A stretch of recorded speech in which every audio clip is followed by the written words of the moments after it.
ચાલો વિદ્યાર્થી મિત્રો, આજે આપણે સમજવાનું છે હૃદયના ધબકારા. દોસ્તો, હૃદયના ધબકારા અંતર્ગત ઘણા બધા પ્રશ્નો હોય છે જે ઘણીવાર પરીક્ષામાં પૂછાઈ ચૂક્યા છે અને હવે પૂછાઈ પણ શકે છે. તો શું છે દોસ્તો?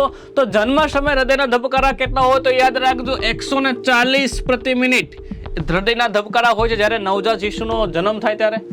પુખ્ત વ્યક્તિની વાત કરતા હૃદયના ધબકારા કેટલા હોય તો યાદ રાખજો 1 મિનિટમાં 72 થી 75 વખત હૃદયના ધબકારા છે જોવા મળતા હોય છે. પરંતુ જો આપણે વાત કરીએ સરેરાશ હૃદયના ધબકારાની તો દોસ્તો 72 ધબકારા જોવા મળતા હોય છે પ્રતિ મિનિટ.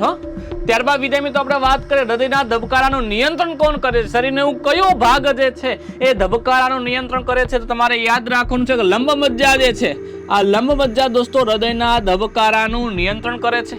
અને તમને એવું પૂછવામાં આવે કે હૃદયના ધબકારાનું નિયંત્રણ માટે જવાબદાર ઘટક કયો છે?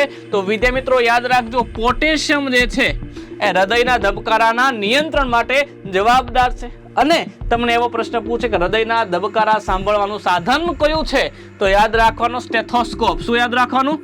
સ્ટેથોસ્કોપ જે છે એ હૃદયના ધબકારાને સાંભળવા માટે મદદરૂપ છે, જેને રેની લિંક નામના વૈજ્ઞાનિકે તેની શોધ કરી હતી. તો દોસ્તો, આ મહત્વના પ્રશ્નો છે, આપ માટે ખૂબ જ ઉપયોગી છે.